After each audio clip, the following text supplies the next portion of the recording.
Chapter हम लोग कौन सा कर रहे थे? Principles of management. जोर से बोलो। Principle of management. प्रिंसिपल का मतलब क्या था भाई? रूल्स। प्रिंसिपल्स माने क्या था? रूल्स। प्रिंसिपल क्या कहता है कि ये आप काम कर सकते हो और आप ये काम नहीं कर सकते हो। चैप्टर का क्या नाम है? प्रिंसिपल्स ऑफ मैनेजमेंट, यानी मैनेजमेंट का सिद्धांत को समझना है। जैसे एक सिद्धांत के एग्जांपल दिए थे ना कि सूरज हमेशा कौन सा दिशा से उगेगा? पूरब। माने सनराइज इन ईस्ट, सनराइज इन ईस्ट, यानी सबको मानना पड़ेगा भाई कि सूरज हमेशा कौन सा दिशा से उगेगा। ये क्या प्रिंसिपल है? क्या बोलिए? समझ पा रहे हैं ना? तो प्रिंसिपल का मतलब होता है रूल्स। एक वर्ड में अगर बात करें तो रूल्स, यानी किसका रूल समझना भाई? मैनेजमेंट का। किसका बोलिए? किसका रूल्स हम लोग को समझना? मैनेजमेंट। ध्यान से सुनिएगा, हम लोग किए थे principles of management. Principles of management को कौन दिया था? Henry Fayol. बोलो क्या बोले? Henry Fayol. कौन दिया था principles of management Henry Fayol. को? कितना प्रिंसिपल्स था टोटल? 14 प्रिंसिपल। कितना प्रिंसिपल? 14 प्रिंसिपल कई बार बोला गया है। 14 प्रिंसिपल कई बार बोला गया है और 14 प्रिंसिपल को पढ़ा करके वीडियो यूट्यूब में अपलोडेड है, आप लोग देख लीजिएगा। समझ पा रहे? जो लोग क्लास नहीं किए होंगे, 14 का 14 प्रिंसिपल पढ़ा गया। बेटा देखिए इधर, किसका बात कर रहे हम लोग? Principles of management. जोर से बोलो। अच्छा, ये भी लगे हम समझे थे कि who is the fathers of modern management. जोर से बोलो। Who is the fathers of modern management. Management के पिता कौन थे भाई? Henri Fayol. कौन बोलिए? Henri Fayol. Principles of management को कौन दिया था भाई? Henri Fayol. कौन दिया था बोलिए? कितना प्रिंसिपल दिया गया था? 14। कितना प्रिंसिपल? 14। अच्छा, जो प्रिंसिपल्स ऑफ मैनेजमेंट बना था ना, पर्सनल एक्सपीरियंस के आधार पे बना था। कैसे बना था? अरे वो तो पेशा से इंजीनियर थे। हेनरी फ्योल जो थे पेशा से इंजीनियर थे, लेकिन जिस कंपनी में काम कर रहे थे वो कंपनी डूब चुका था। वो अपना मैनेजमेंट लगा करके, पर्सनल एक्सपीरियंस को लगा कर कंपनी को खड़ा कर दिए। कंपनी को क्या कर दिए? और फाइनली एक प्रिंसिपल निकाले जिसे हम लोग क्या कहते हैं? Principles of management. बोलो क्या बोले? अब उसी प्रिंसिपल्स ऑफ मैनेजमेंट का क्या समझना है? नेचर। क्या समझना है? नेचर यानी फीचर्स। नेचर यानी features. Features of principles of management. Features of principles of management. समझ पा रहे हैं क्या बोल रहे हैं? तो हम लोग समझने जा रहे हैं प्रिंसिपल्स ऑफ मैनेजमेंट का फीचर्स क्या है, विशेषता क्या है, विशेषता की नेचर क्या है। ध्यान से सुनिएगा। पहला, ये सब जगह लागू है, किसी भी तरीका का ऑर्गेनाइजेशन हो। It is applicable everywhere. It is applicable everywhere. समझ पा रहे? हर जगह एप्लीकेबल है। किसका बात कर रहे हैं? Principles of management. किसका बात कर रहे हैं? It is applicable everywhere and any type of organisation. Any type of organisation, जितना तरीका का ऑर्गेनाइजेशन है सबके लिए प्रिंसिपल्स ऑफ मैनेजमेंट बना है। इसीलिए क्या कहेंगे? Universal application. बोलो क्या बोलेंगे? जितना ऑर्गेनाइजेशन चल रहा है, जितना संगठन चल रहा, सब जगह प्रिंसिपल्स ऑफ मैनेजमेंट को फॉलो किया जा सकता है। इसीलिए हम क्या कहते हैं? Universal application. बोलो क्या बोलेंगे? क्या बोले? बोलिए। Universal application. Universal application. Clear है? नेक्स्ट हम लोग है जनरल गाइडलाइंस। कौन सा बोलिए? General guidelines. ये जनरल गाइडलाइंस है। जनरल गाइडलाइंस का मतलब होता है कि आपको दिशा बता दिया जाएगा कि आप ऐसे ऐसे काम को करो। जैसा मान लीजिए एक दिशा बता दिया गया है कि आप किसी ऑर्गेनाइजेशन को रन कर रहे हैं, तो काम का विभाजन कर दीजिए। काम का क्या कर दीजिए? तो काम को विभाजन तो आपको अपने अनुसार करना होगा। आपको अपने अनुसार करना होगा, समझे? प्रिंसिपल से मैनेजमेंट ने बोला कि काम का विभाजन करिए वर्कर के कैपेबिलिटी और क्वालिफिकेशन के अनुसार। वर्कर का कैपेबिलिटी और क्वालिफिकेशन के अनुसार। तो आप ऑर्गेनाइजेशन चला रहे हो तो आपको खुद देखना पड़ेगा कि हमें किस तरीका से अपने ऑर्गेनाइजेशन में काम का विभाजन करना है। इसे कहते हैं लोग जनरल गाइडलाइंस। बोलो क्या बोलेंगे? General guidelines. इसे क्या कहते हैं हम लोग? बोलिए। General guidelines. General guidelines. कौन सा गाइडलाइंस? बोलिए। General guidelines. आगे बढ़े। नेक्स्ट क्या है? Formed by practice and experiment. Formed by practice and experiment. ये प्रिंसिपल्स ऑफ मैनेजमेंट बना कैसे था? एक्सपेरिमेंट करके। कैसे बोलिए? एक्सपेरिमेंट करके, यानी अपना एक्सपीरियंस को लगा कर, अपना एक्सपीरियंस को लगा कर बता दिए कि हेनरी फ्योल भाई पेशे से क्या थे? इंजीनियर थे, लेकिन उनका कंपनी फेल हो चुका था। उन्होंने अपना पर्सनल एक्सपीरियंस लगा करके किसको बनाया? Principles of management. किसको बोलिए? Principles of management. कह सकते हैं फॉर्म्ड बाय कौन सा? बोलिए। Practice and experiment. Formed by practice and experiment. ये कैसे बना था भाई? ह्यूज एक्सपेरिमेंट को कलेक्ट करके। ह्यूज एक्सपेरिमेंट को कलेक्ट करके लाइफ में जितना एक्सपेरिमेंट को कलेक्ट किए थे उसको लगा करके क्या बना भाई? Principles of management. बोलो क्या बोलेंगे? फ्लेक्सिबल है। फ्लेक्सिबल माने चेंज कर सकते हैं। मैनेजर चाहे तो सिचुएशन के हिसाब से प्रिंसिपल्स ऑफ मैनेजमेंट को क्या कर सकता है? चेंज कर सकता है। क्या कर सकता है? उसे कहते हैं फ्लेक्सिबल। क्या कहते हैं? समझ पा रहे? मान लीजिए कोई प्रिंसिपल काम नहीं कर रहा, अलग से सिचुएशन ही अलग हो गया, तो आप क्या कर सकते हैं, इसको चेंज कर सकते हैं। क्या कर सकते हैं बोलिए? इसीलिए हम क्या कहेंगे इसको, फ्लेक्सिबल। क्या कहेंगे? Flexible। और इक्वालिटी का मतलब होता है जितने जितने प्रिंसिपल है, 14 का 14 प्रिंसिपल है ना जी, सबका इक्वल इंपॉर्टेंस है, सबका इक्वल। Importance। ये नहीं बोल सकते कि ये वाला प्रिंसिपल का ज्यादा इंपॉर्टेंस है, ये वाला प्रिंसिपल का कम है, ये नहीं बोल सकते। इसको कहते हैं इक्वालिटी। क्या कहते हैं बोलिए? Equality। क्लियर है? समझ क्या आ रहा है थोड़ा बताइएगा। Principle of Nature of the Nature of the principle of principles of management. management। जोर से बोलो। Nature of the principle of management. Nature of the principles of Management। पहला क्या है बाबा? Universal application. Universal Application। हर तरीके के ऑर्गेनाइजेशन पे ये अप्लाई है, हर तरीके के ऑर्गेनाइजेशन पे Apply है। जितना तरीका का ऑर्गेनाइजेशन है, सारे तरीका का ऑर्गेनाइजेशन इस प्रिंसिपल को फॉलो कर सकता है। इसे कहते हैं यूनिवर्सल एप्लीकेशन। कौन सा बोलिए? Universal application। General guidelines. कौन सा बोलिए? General guidelines। आपको गाइडलाइंस दिया गया है कि आप ऐसे ऐसे काम को करिए। इसका मतलब ये नहीं कि आप हूबहू ऐसे ही करेंगे, अपने सिचुएशन के अनुसार आप सेट करिए। आपको बता दिया गया भाई ऐसे ऐसे जाना है, लेकिन जाने का तरीका तो आपको करना पड़ेगा कि हम कैसे जाएंगे। कहीं आप जाते हो या कुछ करते हो तो किसी से क्या लेते हो? General guidance. क्या लेते हो? General guidelines। लेकिन करते तो अपने तरीका से है ना। करते कैसे भाई? अपने तरीके से। उसको क्या कहते हैं लोग? General guidance. बोलो क्या बोले? General guidelines। Formed by practice and experiment. कैसे बना था? वो कोई पढ़ाई करके बनाए थे कि एक्सपेरिमेंट कर? Experiment। क्या कौन सा एक्सपेरिमेंट? खुद का एक्सपेरिमेंट उनका था। समझ पा रहे? कलेक्टिव एक्सपेरिमेंट को लेकर के क्या बना? Practice of management. क्या बना बोलिए? Practice of management। फ्लेक्सिबल है। The principles of management are flexible. The principles of management are Flexible। क्यों? क्योंकि मैनेजर अगर कोई डिफरेंट सिचुएशन आ जाता है तो प्रिंसिपल्स ऑफ मैनेजमेंट को चेंज कर सकता है। क्या कर सकता है बोलिए? Change कर सकता है। According to situation. According to Situation। इसीलिए क्या कहते हैं हम लोग? फ्लेक्सिबल है। कौन सा बोलिए? Flexible। और नेक्स्ट का इक्वालिटी। क्या बोलिए? Equality। जितना प्रिंसिपल है सबका अलग अलग इंपॉर्टेंस है। ये नहीं बोल सकते ये वाला प्रिंसिपल का ज्यादा इंपॉर्टेंस है, ये आप बात नहीं बोल सकते। उसे कहते हैं इक्वालिटी। क्या कहते हैं? Equality। एक बार पॉइंट बोल दे। पहला क्या है? Universal application। पहला क्या है? Universal दूसरा क्या है? application। General guidelines। दूसरा क्या है? General guidelines। तीसरा क्या है? Formed by practice and experiment। उसके बाद क्या? चौथा Flexible। कौन सा बोलिए? Flexible। पांचवा क्या? Equality। समझ गया सभी लोग? Yes, sir। पक्का? Yes, sir। नेक्स्ट हम लोग का significance oblique importance. Significance oblique Important। Of principles of management. Principles of management का महत्व क्या है? प्रिंसिपल्स ऑफ मैनेजमेंट का महत्व क्या है? सिग्निफिकेंस यानी क्या होता है? इंपॉर्टेंस। ऑब्लिक देख के लिखा हुआ है। सिग्निफिकेंस माने भी महत्व होता है और इंपॉर्टेंस माने भी महत्व होता है। तो हम लोग समझ क्या रहे हैं? प्रिंसिपल्स ऑफ मैनेजमेंट का सिग्निफिकेंस क्या है? प्रिंसिपल्स ऑफ मैनेजमेंट का सिग्निफिकेंस क्या है? आइए एक एक करके समझते हैं। पहला क्या है? Providing manager with useful insight into reality. Principles of management, principles of management जो है मैनेजर को गाइड करता है। किसको गाइड करता है? मैनेजर को। क्या मैनेजर कौन रहे बाबा? जो कंपनी का हेड होता है, ऑर्गेनाइजेशन का हेड होता है। बोलते हैं ना हम लोग का मैनेजर है। मैनेजर माने हम लोग का हेड है, हम लोग का बोलते हैं कि नहीं बोलते? नाम सुने हैं? Yes, sir। आपके उधर में गद्दी में कोई मैनेजर है लोग ना? मैनेजर मैनेज करता है रे बाबा। समझ पा रहे? सुनिए, फोकस करिए। किसका बात कर रहे हैं हम लोग? ये ऐसा प्रिंसिपल, दिस प्रिंसिपल गाइड किसको भाई? मैनेजर को। किसको गाइड करेगा? मैनेजर को। किस लिए? To take right decision at the right time. To take right decision at the Right time। ये मैनेजर को गाइड करता है। ये ऐसा प्रिंसिपल है जो किसको गाइड करेगा? मैनेजर को, कि वो सही डिसीजन ले सके सही समय पे, सही डिसीजन ले सके सही। समझ पा रहे? उसी को हम कहते हैं प्रोवाइडिंग मैनेजर। किसको बताएगा भाई? मैनेजर को। विथ यूजफुल, क्या आपको करना चाहिए? इनसाइट इनटू रियलिटी, जो वास्तव में है। समझ पा रहे? जो वास्तव में समझ पा रहे? आपको क्या करना चाहिए, कौन सा टाइम पे क्या करना चाहिए, कौन बताएगा? Principles of management. बोलो क्या बोलें?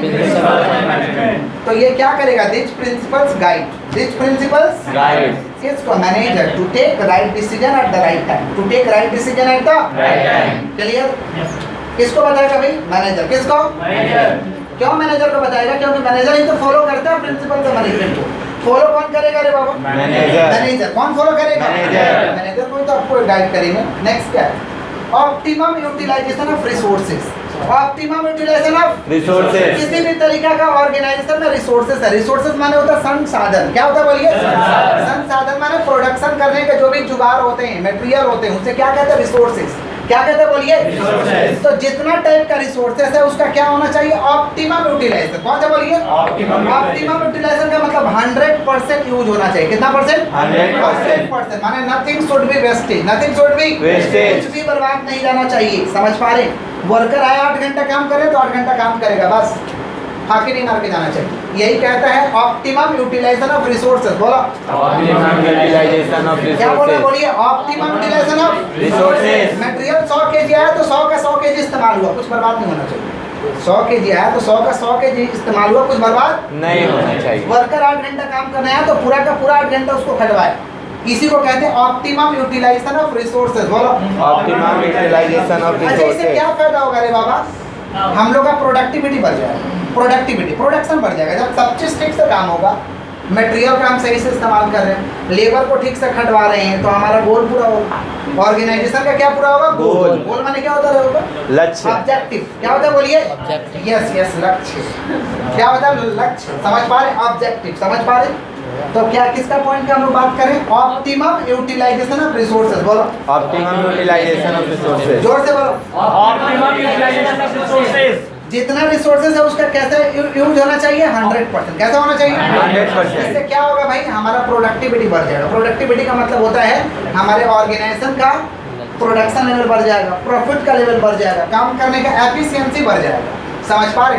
दो वर्ड आते आते पहले ही दिन सिखाए थे, इफेक्टिवनेस और एफिशिएंसी। इफेक्टिवनेस और Efficiency. इफेक्टिवनेस का मतलब होता है कि work completion on Time. Work completion on Time. And Minimum wastage. Minimum wastage. समय पे काम पूरा हो गया और वेस्टेज जो हुआ कम हुआ। वेस्टेज जो हुआ बालक और बालक।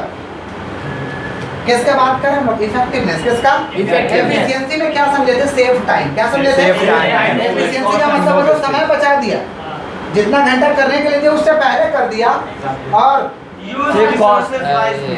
और नो वेस्टेज। No Wastage. किसका बात कर रहे हैं? एफिशिएंसी। किसका बात कर रहे हैं?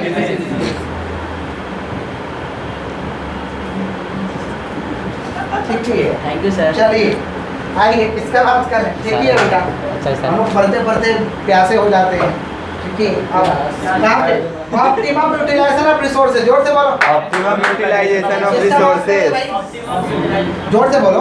Optimum utilization of resources. Resources को क्या करोगे? यूज करोगे कि यूज नहीं करोगे? यूज करेंगे. यूज करेंगे कौन सा वे में? 100%। 100%. प्रिंसिपल से मैनेजमेंट के जरिए काम कर रहे हो तो आपका रिसोर्सेज का इस्तेमाल होगा कौन सा परसेंट? 100%। कौन सा परसेंट? 100%. इससे आपके ऑर्गेनाइजेशन का गोल पूरा हो जाएगा, एफिशिएंसी बढ़ेगा। क्या बढ़ेगा? Efficiency. और आपका प्रोडक्टिविटी बढ़ जाएगा। प्रोडक्टिविटी का मतलब होता है प्रॉफिट आपका ज्यादा होगा, प्रोडक्शन ज्यादा होगा। समझ पा रहे? और प्रॉफिट और प्रोडक्शन ज्यादा होगा तो सब लोग खुश रहेंगे भाई। प्रॉफिट ज्यादा होगा तब तो वर्कर को पेमेंट देंगे हम लोग। समझे? किसका बात करें? Optimum utilisation of resources. बोलो। Optimum utilization of resources. Next हम लोग का साइंटिफिक डिसीजन मेकिंग। बोलो क्या बोले? Scientific decision making. क्या बोलिए? Scientific decision making. बोलो क्या बोले? Scientific decision making. प्रिंसिपल से मैनेजमेंट तो आगे ही बोल दिया है कि जनरल गाइडलाइंस है। कौन सा गाइडलाइंस है? General guidelines. ये गाइडलाइंस है। ये गाइडलाइंस किसको फॉलो करना होता है? मैनेजर को. किसको फॉलो करना होता है? मैनेजर को. समझ पा रहे हैं? किसको फॉलो करना होता है? मैनेजर को. माने इस डिसीजन का मतलब यही बात नहीं, सुनिएगा ध्यान से। प्रिंसिपल से मैनेजमेंट क्या रहेगा? General guidance. क्या बोलिए? General guidelines. ये जनरल गाइडेंस किसको दिया जाता है? मैनेजर को। Manager. किसको? मैनेजर कोई भी काम करेगा तो अकॉर्डिंग टू सिस्टम के अनुसार। गैस करके थोड़ी काम करेगा, गैस मैंने समझ रहा, अंदाजा पे थोड़ी काम करेगा। प्रिंसिपल से मैनेजमेंट के तहत काम कर रहे हैं तो हम तो गैस करके काम नहीं करेंगे, कोई अंदाज लगाकर काम नहीं करेंगे। समझ पा रहे हैं? तो ऐसे डिसीजन जब लेंगे, प्रिंसिपल से मैनेजमेंट के तहत जब डिसीजन लेंगे तो सारा ऑर्गेनाइजेशन जो है स्मूथ फंक्शनिंग काम करेगा, ठीक से काम करेगा। उसी को हम कहते हैं साइंटिफिक डिसीजन मेकिंग। बोलो। Scientific decision making. Scientific decision Making. माने प्रिंसिपल से मैनेजमेंट के तहत अगर डिसीजन लेते हैं तो ये कौन सा डिसीजन मेकिंग कहलाएगा? Scientific decision making. बोलो क्या बोलेंगे? Scientific decision making. गैस पर समझते हैं अंदाज पर डिसीजन लेना। क्या लेना? लेकिन अंदाज कभी कभी गलत भी तो हो जाता है। बोलते हैं ना अंदाज पे करता है, सिस्टम में नहीं करता, अंदाज पे करता है। समझ पा रहे? तो अंदाज पे नहीं करना है, कैसे करना भाई? सिस्टम में। उसको क्या कहते हैं लोग? Scientific decision making. जोर से बोलो। Scientific decision making. Scientific decision Making. Meeting environmental challenges. सुनिएगा ध्यान से।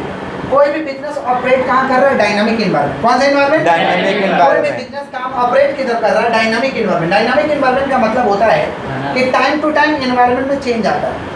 टाइम टू टाइम इन्वायरमेंट में Change। जैसे इकोनॉमिकल का मतलब जैसे मान लीजिए अभी सब चीज बढ़िया से नहीं बिक रहा क्योंकि लोगों के पास पैसा नहीं है। इकोनॉमिकल चेंजेज है।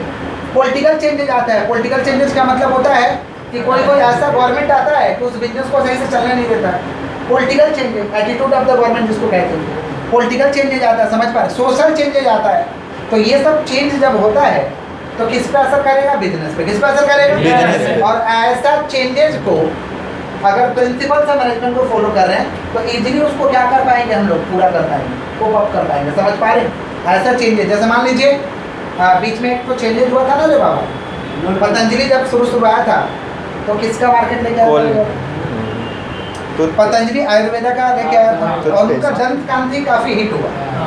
कोलगेट का भाई बिक्री कम हो गया था तो कोलगेट ने भी ऐसे ही लेके आया कि भाई ठीक है आप लोग आयुर्वेद इस्तेमाल करना है तो हम भी निकाल दे रहे बेच सकती, आप हमारा वाला इस्तेमाल करें। तो लोग क्या किया भाई? इन्वायरमेंटल क्या था? चैलेंजेस था।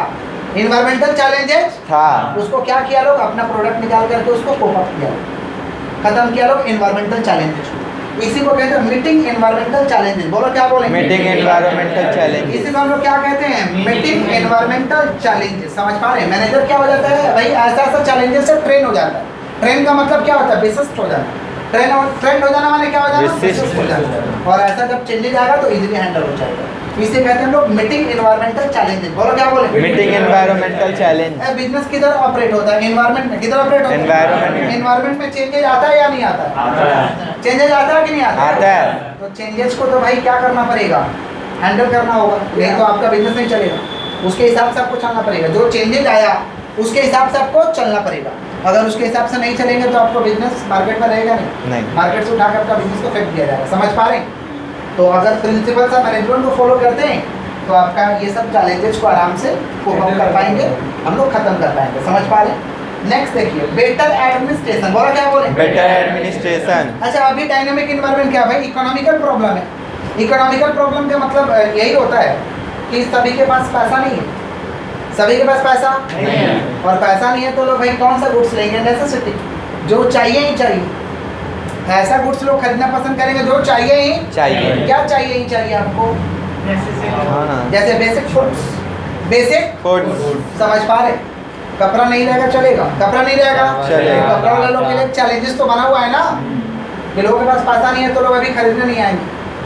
बर्तन नहीं रहेगा तो चलेगा, हम लोग इधर उधर से मैनेज कर, एक ही बर्तन हम लोग कर लेंगे, एडजस्ट कर लेंगे। समझ पा रहे? तो ये सब बिजनेस पे चैलेंजेस है ना। तो अगर प्रिंसिपल सा मैनेजमेंट को फॉलो किया जाएगा तो ये सब चैलेंजेस खत्म हो जाएगा। समझ रहे हैं कि नहीं समझ रहे? अच्छा, वो लोग भी भाई इसको कोप अप कर रहे हैं। जिन लोगों पे आया है वो लोग भी जानते हैं मार्केट में पैसा नहीं है, लोगों को दिक्कत है तो नहीं बिक रहा है, दिक्कत सोल्व हो जाएगा, ये प्रॉब्लम खत्म हो जाएगा तो अपने आप बिकने लगेगा। वो लोग अपने तरीका से मैनेज कर रहे हैं कि नहीं कर रहे हैं? कर रहे हैं ना। कौन सा चेंजेज आया हुआ है? इकोनॉमिकल। कौन सा चेंज है? इकोनॉमिकल। कभी कभी पॉलिटिकल चेंजेज आ जाता है, आता है ना? नहीं समझे? पॉलिटिकल चेंजेज नहीं आता है। गवर्नमेंट का ऐसा एटीट्यूड होता है, बोलते ये वाला बिजनेस को नहीं चल देते, ये वाला बिजनेस को तो वैसा बिजनेस नहीं चलेगा। ये सब भाई पॉलिटिकल चेंजेज है। समझ पा रहे हैं? या कोई आपके लिए नया रूल्स निकाल देगा, रूल्स को फॉलो करना पड़ेगा। रूल्स निकाल देगा तो रूल्स को क्या करना पड़ेगा? फॉलो। नेक्स्ट देखिए क्या है? Better administration. बोला क्या बोले? Better administration. अगर प्रॉपर आपका अंडरस्टैंडिंग रहेगा प्रिंसिपल सा मैनेजमेंट का तो आप अच्छा डिसिप्लिन के साथ काम कर पाएंगे, अच्छे वे से काम कर पाएंगे। इसको कहते हैं बेटर एडमिनिस्ट्रेशन। बोलो क्या बोले? माने आपके ऑर्गेनाइजेशन का रूल्स रेगुलेशन तगड़ा रहेगा। रूल्स रेगुलेशन क्या रहेगा? तगड़ा। आपका प्रशासन तगड़ा रहेगा। समझ पा रहे हैं? इसको कहते हैं बेटर एडमिनिस्ट्रेशन। बोलो क्या बोले? Better administration. जोर से बोलिए। Better administration. पहले क्या रहे? Providing management useful insight into reality. माने मैनेजर रियलिटी में डिसीजन को ले पाएगा। समझ पा रहे? प्रोवाइड किसको? मैनेजर को। Taking right decision at the right time. Taking right decision at the right time. Optimum utilisation of resources का मतलब 100% यूज करेगा। जो भी आपके पास संसाधन उसका कैसे इस्तेमाल करेंगे? 100%। 100%। क्या बोलिए? 100%। समझ पा रहे? कितना परसेंट? 100%। जो भी रिसोर्सेज है, समझ पा रहे? देखिए हमारे पास कैसा रिसोर्सेज, हम कैसा रिसोर्सेज से काम कर रहे हैं, आपको एग्जाम्पल सामने। बताए क्या सर? हम नहीं बात बताते हैं, बस आप लोग समझिए। आइए scientific decision making, scientific decision making, बोला क्या बोला? Scientific decision making. अगर प्रिंसिपल से मैनेजमेंट के तहत डिसीजन लेंगे तो गैस वर्क कम हो जाएगा। कौन सा work? Gas work. Gas work माने अंदाजा लगाना, क्या करना? अंदाजा। तो आपका जो भी प्रिंसिपल से मैनेजमेंट के तहत अगर डिसीजन होता है तो क्या कहलाएगा आपका? Scientific decision making. कौन सा बोलिए? साइंटिफिक डिसीजन और मेकिंग। इन्वायरमेंट में चैलेंजेस आता है कि नहीं आता? आता है। तो अभी भी तो आया, अभी तो एग्जांपल दिखाई दे रहा आप लोग कोरोना। समझ पा रहे?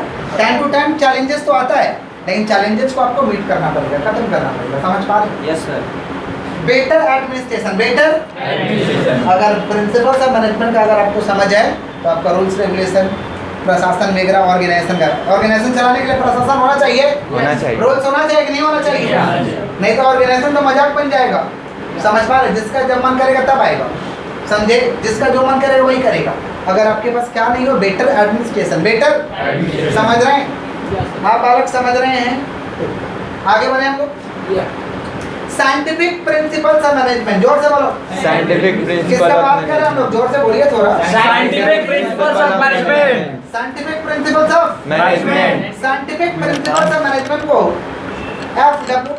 टेलर के द्वारा दिया गया था। किसके जरिए? F.W. टेलर। बोलो क्या बोले? F.W. Taylor. F.W. Taylor. Scientific principles of management के पापा कौन है रे बाबा? F.W. टेलर।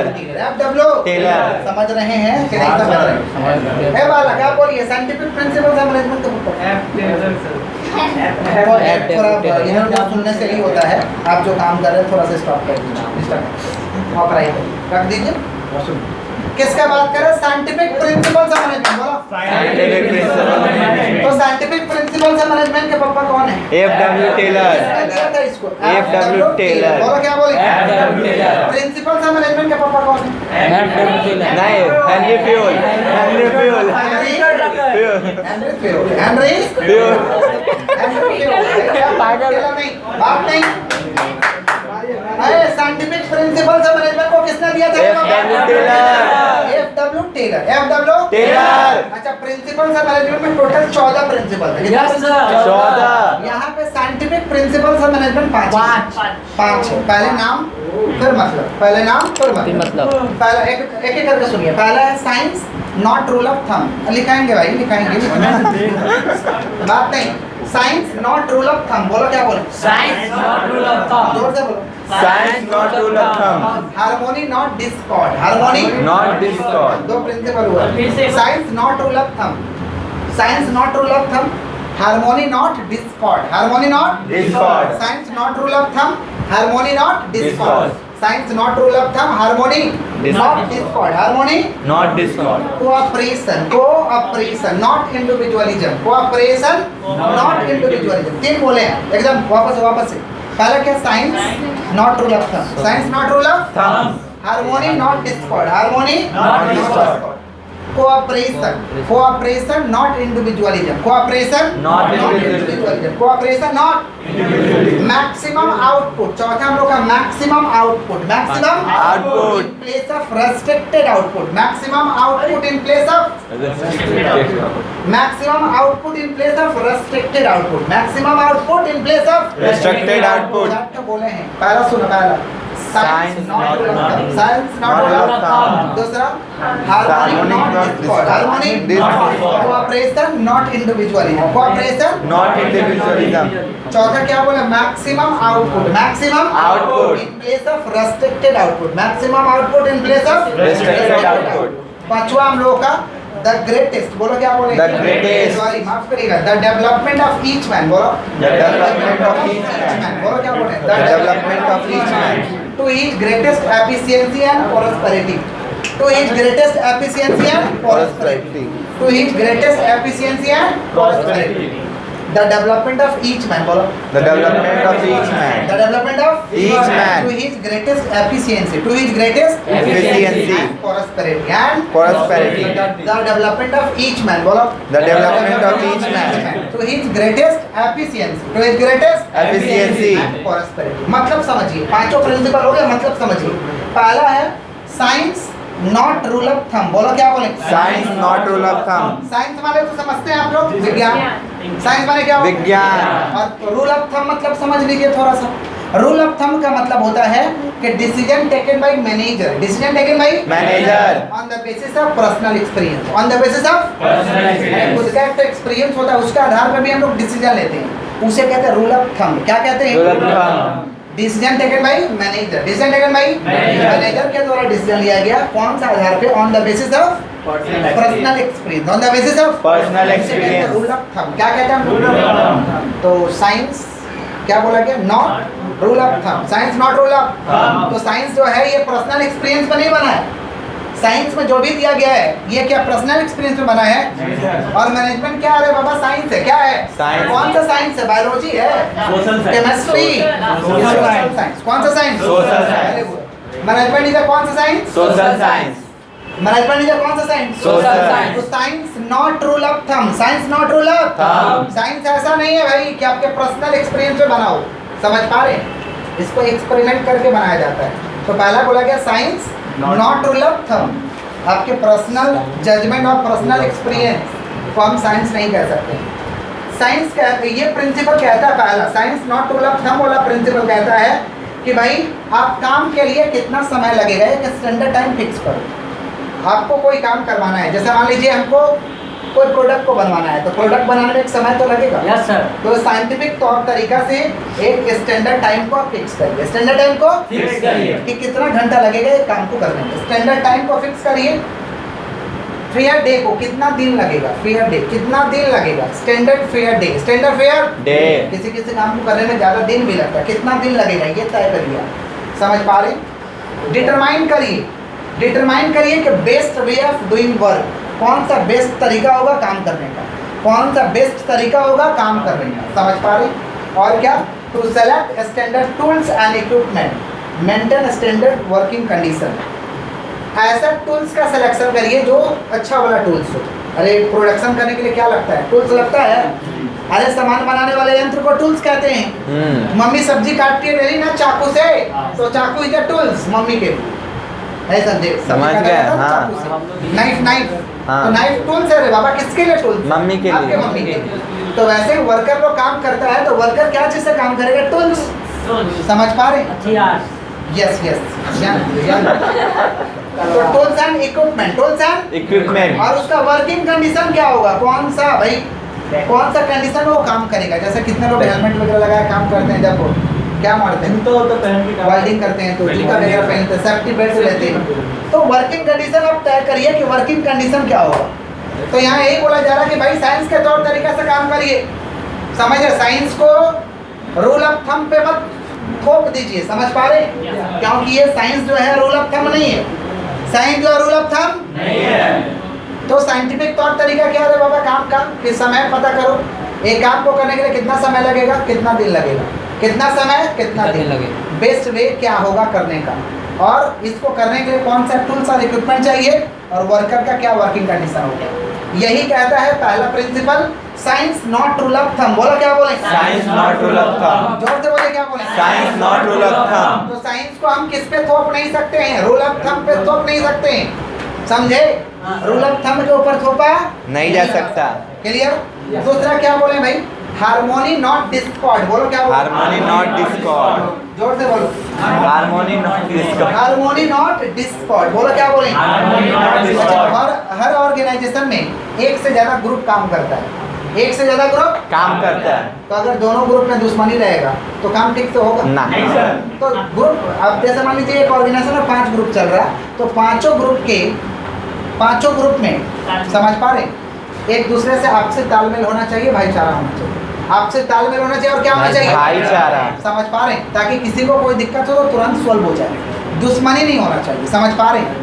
तो harmony not discord, harmony Not discord. भाईचारा खत्म नहीं होना चाहिए। भाईचारा खत्म होने से भाई आपका, समझ पा रहे, आपस में लोग कंपटीशन करने लगेंगे, आपस में लोग क्या करेंगे? भाईचारा। आपस में बेटर क्या, हेल्प करना कि कंपटीशन करना? हेल्प करना बेटर क्या रे बाबा? हेल्प करना। हेल्प करना।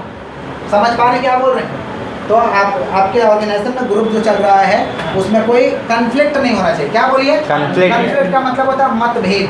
क्या होता है बोलिए? मतभेद। मतभेद या डिसएग्रीमेंट। मतभेद या Disagreement. ये सब नहीं होना चाहिए, समझ पा रहे हैं?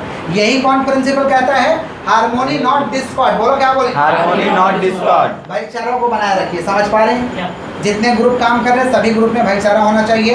एक ग्रुप से दूसरा ग्रुप को भाईचारा होना चाहिए। कोई आपको राइवलरी नहीं होना चाहिए, कोई दुश्मनी नहीं होना चाहिए, समझ पा रहे हैं? इसी को कहते हैं harmony not Discord. Clear? Next आगे बढ़े हम लोग। 3 नंबर क्या बोले? Cooperation not individualism. बोलो क्या बोले? Cooperation, not individual. बोलो क्या बोले? Cooperation, not individual. Cooperation not individualism. सुनिए ध्यान से, अकेला काम करने से हो जाएगा नहीं सर. कि कोऑपरेशन चाहिए। Cooperation. वर्कर का क्या होना चाहिए? कोऑपरेशन। क्या बोलिए? Cooperation. अकेला सारा काम करना पॉसिबल कि नॉट पॉसिबल? Not possible. बोलिए अकेला सारा चीज को फॉलो करना पॉसिबल कि नॉट पॉसिबल? Not possible. अकेला फॉलो करके क्या करेंगे? और लोग तो फॉलो ही नहीं कर रहे। तो कोऑपरेशन होना चाहिए वर्कर और मैनेजमेंट के बीच, वर्कर और Management के बीच. और वर्कर और वर्कर के बीच, वर्कर और Worker के बीच. वर्कर और मैनेजमेंट के बीच भी कोऑपरेशन चाहिए। मैनेजमेंट तो आपको भाई, मैनेजमेंट क्या है बाबा? आपको रूल्स रेगुलेशन सब तय कर दिया है कि काम ऐसे ऐसे करना है, तो उसको आप फॉलो करोगे, कोऑपरेट करोगे, तब तो आपका गोल अचीव होगा। तभी तो आपका क्या अचीव होगा? तो cooperation not individualism. Cooperation Not सभी individualism. को क्या करना पड़ेगा? कोऑपरेशन के साथ काम करना पड़ेगा। कोऑपरेशन के साथ क्या करना पड़ेगा? काम। इसी को हम कहते हैं कोऑपरेशन नॉट इंडिविजुअलिज्म। बोलो क्या बोले? Cooperation, not individualism. पहला क्या समझाए हैं? Science, science not rule of thumb. बोलो क्या बोले? Science, not rule of thumb. जोर से बोलिए। Science, not rule of thumb. दूसरा क्या बोले? Harmonium, not discord. Harmony Not discord. तीसरा क्या बोले? Cooperation not individualism. बोलो क्या बोले? Cooperation, not individualism. Cooperation not Individualism. Next maximum output in place of restricted output. जोर से बोलो। Maximum output of the output. भाई कोई भी वर्कर हो, कोई बाहर है थोड़ा ये स्टॉप करिए, पॉज करिए। टॉपिक क्या था रे बाबा? Maximum output in place of restricted output. बेटा किसका बात करें? Maximum Maximum output in place output. Of restricted output. जोर से बोलो। Maximum output of restricted आप output. कहीं भी काम करने जाइए भाई, ये प्रिंसिपल एकदम मैंने समझ पर सरदार प्रिंसिपल। आप कहीं भी काम करने जाइए, salary doesn't matter, amount doesn't matter, समझ पा रहे? कहीं भी काम करने जाइए, 1 रुपया का आपको महीना मिले या 1 रुपया का महीना नहीं मिले, महीना मिले या महीना नहीं मिले, हमेशा हम लोग को काम करना चाहिए मैक्सिमम आउटपुट। कौन सा बोलिए? Maximum output. अपने क्षमता का मैक्सिमम आउटपुट देंगे, समझ पा रहे? अपने क्षमता का क्या देंगे? Maximum मैंने output. बाउंड्री लेस होके काम करिए। बाउंड्री लेस होके इज्जत किसको मिलता है? बाउंड्री लेस होके जो काम करता है, समझ पा रहे? बाउंड्री लेस का मतलब होता है, जैसे मान लीजिए आप किसी ऑर्गेनाइजेशन में काम कर रहे हैं, आपको टारगेट दिया हुआ है कि डेली 100 पीस टीवी बेचना है, 100 पीस टीवी बेच देना है। तो क्या करोगे आप बेटा? 100 पीस बेच करके चले जाओगे ना. और ज्यादा ज्यादा लोग का टेंडेंसी यही होता है कि ज्यादा क्यों बेची, 100 पीस ही बेच के चलते हैं। ये हुआ भाई कि काम हम मैक्सिमम आउटपुट नहीं दे रहे, जो हमको मिला है उतना ही हम कर रहे हैं, माने with in the boundary, with in the Boundary. लेकिन आपको इज्जत कब मिलेगा? ज्यादा मान सम्मान कब मिलेगा? Less. ज्यादा मान सम्मान आपको कब मिलेगा? जब आप बाउंड्री लेस होकर काम करोगे। कैसे काम करोगे? Boundary less. Boundary less. कौन सा लेस बोलिए? कभी भी आपको जो भी टारगेट दिया गया, टारगेट को भेज दो, टारगेट को भेज दो. टारगेट से ज्यादा काम करिए, आपको ज्यादा इज्जत मिलेगा, ज्यादा सैलरी मिलेगा।